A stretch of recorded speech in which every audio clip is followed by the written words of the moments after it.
It's a minute left. Huh? It's a minute left.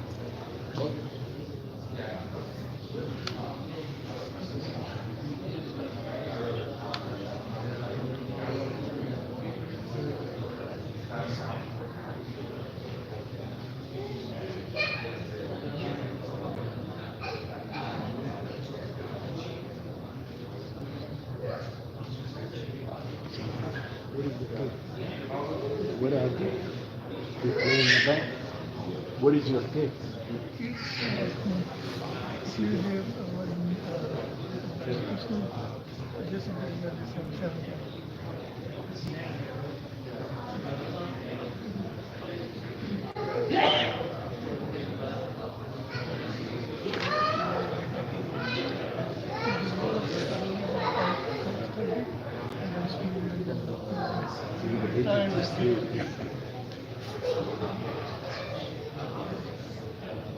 الحمد لله رب العالمين والصلاة والسلام على سيد الأنبياء والمرسلين حبيبنا وحبيب رب العالمين رب اشرح لي صدري ويسر لي أمري واحلل عقدة من لساني يفقهوا قولي سبحانك لا علم لنا إلا ما علمتنا إنك أنت العليم الحكيم وتب علينا إنك أنت التواب الرحيم.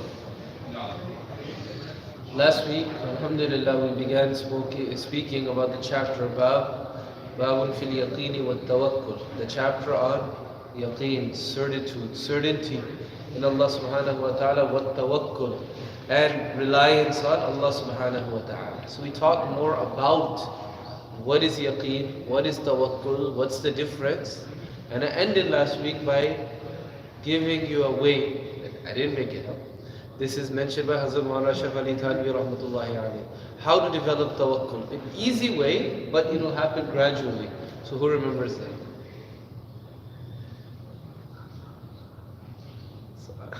that? Nobody remembers, so nobody practices the whole week. So now, when we hear this hadith, inshallah this week, if we get to the hadith, because Imam Nawawi, his style in Riadul Saliheen, he brings a chapter, then he brings ayat of Quran, then he brings a hadith to support it. We just talked about the chapter heading last time, and I gave you this nuskha. You know, we don't need a ta'weez here. This hadith will talk about ta'weez, this hadith will talk about tawakkul as well. Right? This nuskha, this prescription, if you do it, subhanallah, Allah subhanahu wa ta'ala will be yours. Right? If you develop tawakkul. When you see this hadith today, you're going to say, I wish I started last week. Inshallah, at least after that, maybe after hearing the hadith, hearing the ayat, maybe we'll remember. So now, what was the easy way to develop tawakkul? Because remember we talked about last week, we said that look, leaving all planning is not tawakkul. Because Rasulullah sallallahu alayhi wasallam, he took every tadbir, he would adopt plans, he would adopt means, yet he trusted in Allah subhanahu wa ta'ala. And to leave means is a source of sin at times, right? Remember we talked about the different categories. Go and check out the recording, inshallah. My brother he preserves them so carefully, and so he needs views on the channel too, right? So anyways, the easy way to develop tawakkul while living in a world of means is that investigate all of the means that you need to. Do all the planning that you need to. Do mashwara. Mashwara is a type of means as well. Look at reviews online. Talk to people. Make dua. Do all of that, right? But at the moment when you're going to put your plan into action, the moment when you're going to buy that car, the moment when you're going to enroll your child in that school, the moment when you're going to say, Maine qabul kiya, right, that I've accepted, right, or qabiltu, you know, in Urdu, when you marry, the word you say, Maine qabul kiya, right? I have one cousin, so in his Urdu's bad, like you think like Urdu's, I can speak Urdu, the accent is not there, right? But his Urdu is just bad. So when they tried to do like the ijab and qabul, he wanted to say it in Urdu, right? At his wedding. So okay, have you accepted Amne, Fulan ko qabul kiya? He said, how? So he said, right? It doesn't work like that, right? So you say, Maine qabul kiya, right? In Arabic, what do you say? Qabiltuha, right? There was somebody, they were getting their nikah done by Hazrat Fazlur Rahman Azmi, who's Shaykh al-Hadith in Darul Mazad. He was performing the nikah. So the person, they wanted to say Qabiltuha, and they accepted. But instead of saying Qabiltuha, they said Qabbaltuha. So he said, "Par wo baad mein hone wala hai." Qabbaltuha means I have kissed her, right? Qabiltuha means I've accepted. So he said that will happen later on. Right now, just say qabiltuha. Okay. So at that time, when you're about to say, whatever it is, when you're going to put your plan into action, at that time, pause for 1 moment.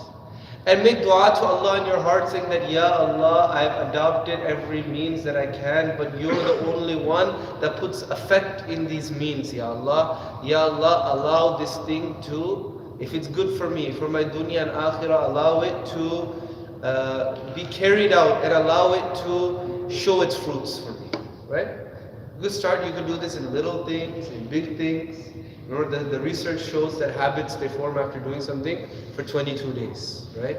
Extend it out to 30 days, 40 days, 60 days, right? Extend it out. Once we make this part and parcel of our life, inshallah, Allah subhanahu wa ta'ala will make us people of tawakkul. Now we come to the ayat. There's many ayats now. And remember, this chapter is on yaqeen and tawakkul. The first 2 ayahs, they speak about yaqeen. After that, the ayahs, they speak about tawakkul. قال الله تعالى, Allah subhanahu wa ta'ala says, وَلَمَّا رَأَى الْمُؤْمِنُونَ الْأَحْزَابَ قَالُوا هَذَا مَا وَعَدَنَا اللَّهُ وَرَسُولُهُ وَصَدَقَ اللَّهُ وَرَسُولُهُ وَمَا زَادَهُمْ إِلَّا إِيمَانًا وَتَسْلِيمًا. This ayah is from Surah Ahzab, ayah number 22. Allah says, when the believers saw the forces, they said, this is what Allah and His Rasul have promised us. And Allah and His Rasul sallallahu alayhi wa sallam have spoken the truth, and they only increased in iman and in submission to Allah subhanahu wa ta'ala. Now look, this is one bahas, it's like it's a aqidah thing. Some groups like Imam Bukhari and the Muhaddisi, they say iman goes up and down, right? So like when you do the i'lan for Jamaat as well, you say we want to talk about increasing our iman in it, right? But the mutakallimin, Imam Abu Hanifa's from them, say iman doesn't increase. The kayfiyat of iman increases. The intensity of one's iman increases. Either you have iman or you don't.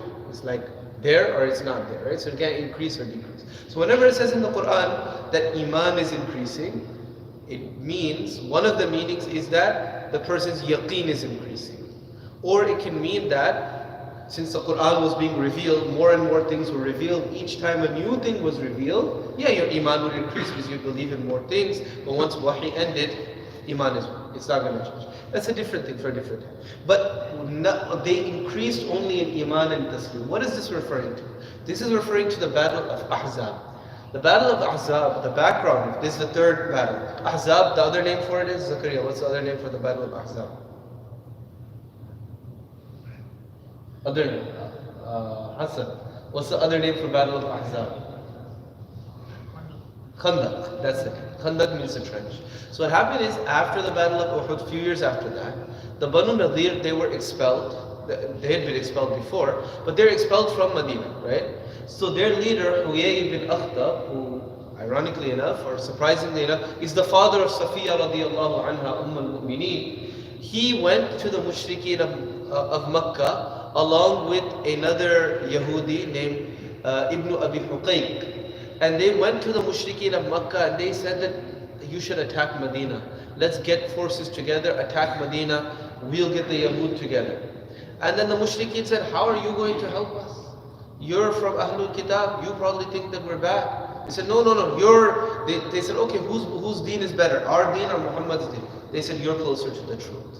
And some narrations say even these people, though they believe, and they knew Nabi sallallahu alayhi wa was the messenger of Allah, because of their jealousy and hatred, they made sajda in front of the idols of the Quraysh.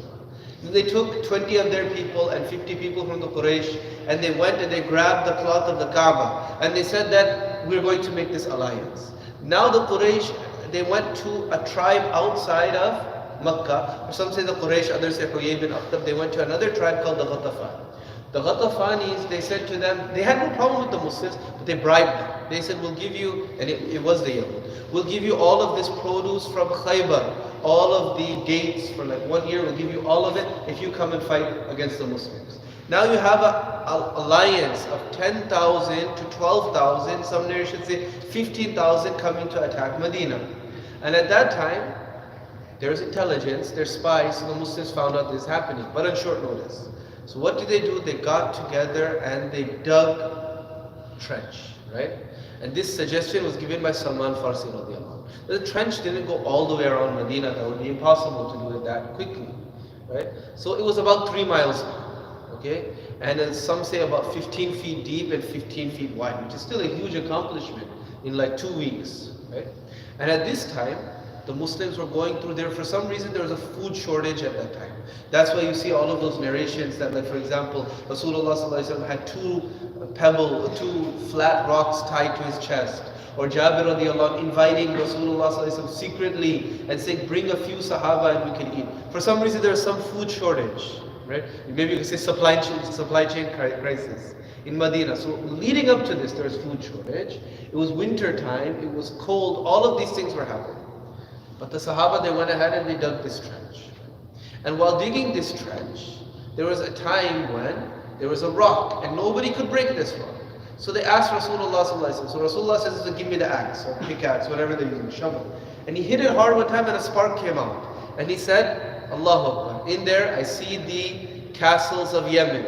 He hit it again. Another spark is Allahu Akbar. In this, I see the castles of Rome. One more time, he hit it, another spark came out, said, Allahu Akbar, I see the castles of the Persian Empire here. The Munafiqun are laughing. They said, we don't know if we're going to live till tomorrow. You're talking about all of these castles. They dug the trench. Now that whole force came in front of the Muslims, right? And that was a time Allah describes in Surah Al-Ahzab, وَبَلَغَتِ الْقُلُوبُ الْحَنَاجِرِ. It was so terrifying. It was as if the hearts had reached the throats of the people. Why? Because you have 15,000, 10 to 15,000 outside, allied tribes against the Muslims, and inside you have the Yahudi tribe. Which tribe was still there? Not Nazir. Nazir is the next one. Qurayza. Banu Qurayza. They're planning to betray the Muslims. And then you have enemies from within. You don't know where to look, what way to go. Imagine what a terrifying time that was. Anybody else would be scared. People would, become upset. They said, what did you do to us? What did they do? وَمَا زَادَهُمْ. They said, هَذَا مَا وَعَدَنَا اللَّهُ. This is what Allah promised us. Allah subhanahu wa ta'ala has promised us Jannah, but Allah has said that hardship is going to come. The one who loves Nabi sallallahu alayhi wa sallam, hardship will come to him like water flows, right?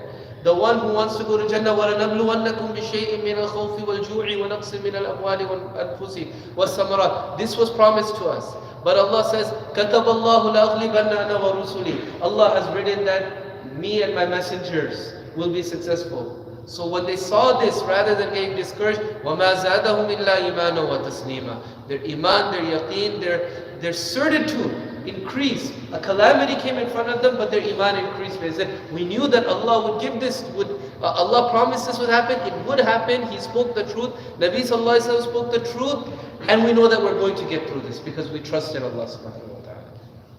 Next ayah, وَقَالَ تَعَالَى الذين قال لهم الناس إن الناس قد جمعوا لكم فاخشوهم فزادهم إيمانا وقالوا حسبنا الله ونعم الوكيل. When they said to the people, when he said to the people, he is Na'im bin Mas'ud or Nu'aym bin Mas'ud. He said to the people, إن الناس, verily the people have gathered, فاخشوهم, so fear them. فزادهم إيمانا, but their iman increased, their yaqeen increased.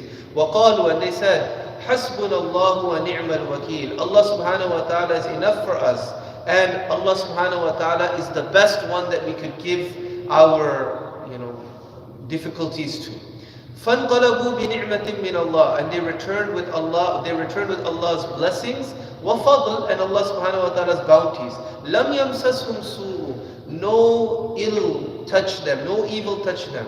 وَاتَّبَعُوا رِضْوَانَ اللَّهِ, and they sought Allah's pleasure. وَاللَّهُ ذُو الْفَضْلِ الْعَظِيمِ. Allah subhanahu wa ta'ala, He is Allah is the possessor of great bounty. Habib, what is the background of this ayah? Does it came in tafsir already? Minhaj. So tafsir regulars. What's the background of this ayah? That's the cameraman. There's two. Do you remember? The background of this ayah is Surah Ali Imran, right? Ayah number 173, 174. There's two battles of Badr. There's Badr Kubra and Badr Sughra. Which came first? Kubra came first, not Sughra, right? After the Battle of Badr, when Abu Sufyan was leaving, he told Rasulullah sallallahu alaihi wasallam, we're going to meet back here in 1 year from now. We're going to fight. Nabi sallallahu alaihi wasallam said, fine, I'll do it. So now what happened was, when the time came, the Quraysh, they got together an army. But you have to keep in mind, that what happened in Badr was like a calamity, was a catastrophe that happened to them. So many leaders of theirs have died, right?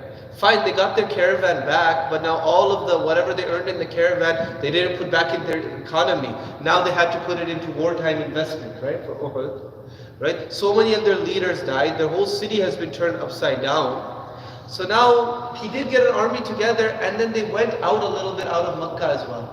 But then Allah subhanahu wa ta'ala put ru'b and fear in their hearts. You know, sometimes when you're going to go on a trip or you're going to do something, you even pack, you get in the car and everything, and you feel uneasy about it the whole time. I'll give an example, you know, Bichara, like I hope that he forgives me, Ishtiyaq, right? Ishtiyaq, that for his nikah, he told me, come. So I said, look, I'm going to be out of town, please come. I said, okay, inshallah. I'll come back to Detroit. You'll be in Chicago. I'll come in Detroit. This is the Christmas day. This is nikah. I'll come for the nikah, right? So I got the train ticket from there. What happened the day before? There was a snow. It wasn't that much snow. Then it got very cold. All the trains are cancelled in the morning. I said, okay, the trains are cancelled. Fine. I'll drive. I felt uneasy the whole time, right? So I got through Chicago. I got into Indiana. Indiana, I mean, they don't touch the roads, right? It's all ice. All ice. All the way I get finally to New Buffalo, right? I got to New Buffalo, then it started snowing. And then they said in Kalamazoo I saw blizzard warning. So I just called him and I said, I can't do it, I have to turn back. I don't know how I can make it to Detroit, right? The whole time I felt uneasy, eventually I had to turn back, right?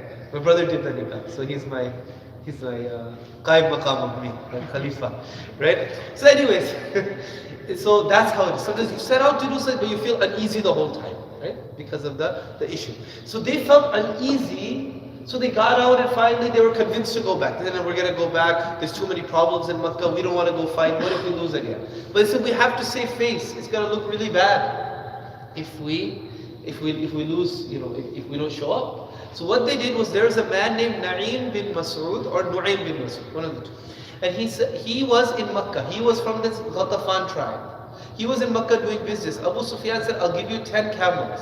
Keep in mind, what is a camel at that time? I've told this before. A camel is like, you know, your Tesla or your Mustang or your hybrid Pacifica or whatever type of car it is. But it's not just a car. Imagine if your car could give you milk, your car could reproduce and give birth to baby cars. If you get hungry, you could sacrifice your car and you could eat it, or you could sell it off, right? That's what a camel was. He said, I'll give you 10 of these. Right? If you just go to Makkah and say that you're just traveling through and you saw this huge army of Abu Sufyan's and he's bringing this huge army, don't show up to Badr. You are going to be wiped off the face of the earth, and after they kill you, they're heading to Medina as well. Right? So this is الَّذِينَ قَالَ لَهُمُ النَّاسِ. He's the one that said to the people. Right? Na'im bin Mas'ud, he said, oh, I'll take 10 camels. He went to Medina and he told لَهُمُ النَّاسِ. In الَّذِينَ قَالَ لَهُمُ النَّاسِ. So that this Na'im bin Mas'ud, he said to the people, right? إِنَّ النَّاسَ قَدْ جَمَعُوا لَكُمْ. That verily the people have gathered together. Who are the people? Abu Sufyan.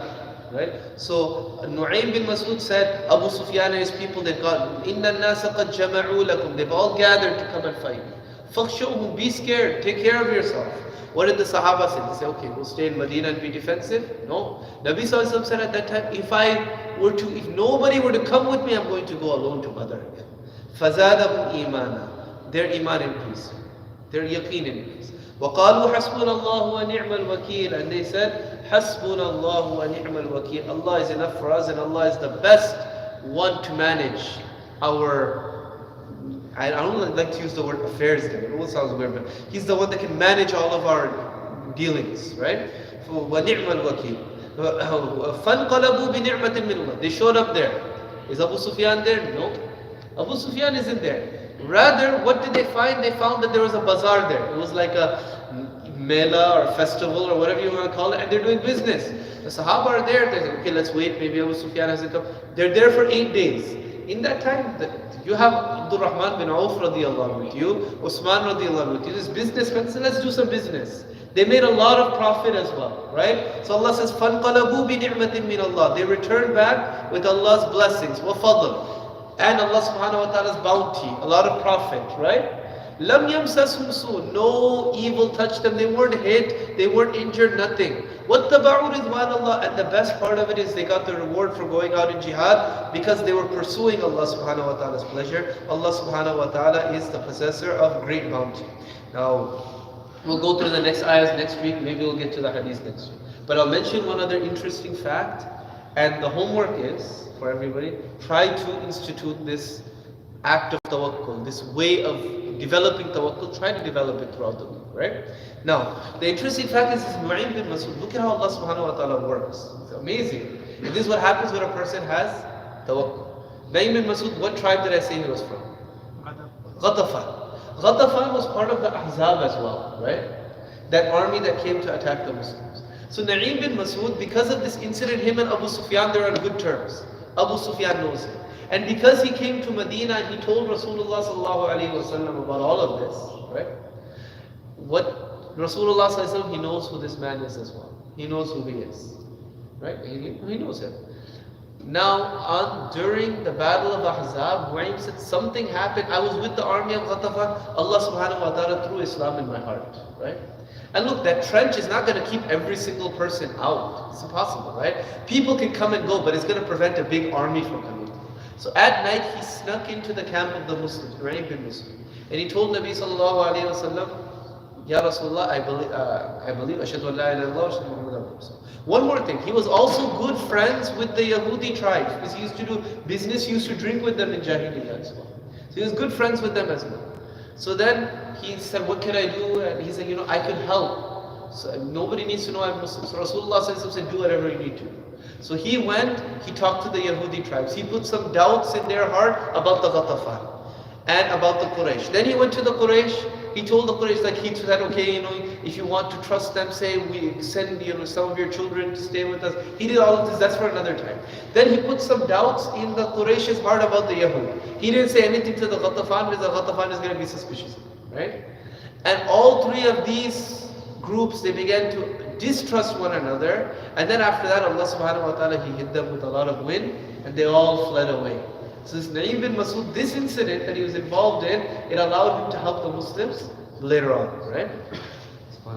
And one other thing is in the ayah when Allah says فَانْقَلَبُوا بِنِعْمَةٍ مِّنَ اللَّهِ, the next ayah is إِنَّمَا ذَلِكُمُ الشَّيْطَانُ يُخَوِّفُ أَوْلِيَاءَهُ. Look, it's shaitan is trying to scare you. Him and his friends are trying to scare you. فَلَا تَخَافُوهُمْ وَخَافُونِ إِن كُنتُم مُؤْمِنِينَ. In the tafsir, and one of these Kandilvi rahmatullahi said, we learn from this that those who do propaganda, they're shaitans, right? They're shaitans, so propaganda, don't be afraid. Nowadays people try to use propaganda to put Islam down, right? Allah says that don't be afraid of it. فَلَا تَخَافُونَ وَخَافُونِ. Don't fear Allah subhanahu wa ta'ala. We trust in Allah subhanahu wa ta'ala. People who do propaganda, they're shaitan. This is the worst type of warfare. It's the modern type of warfare in this day and age. Propaganda. But the people who engage in propaganda, they're shaitans. May Allah subhanahu wa ta'ala protect all of us. Wa akhiru da'wana. Thank you.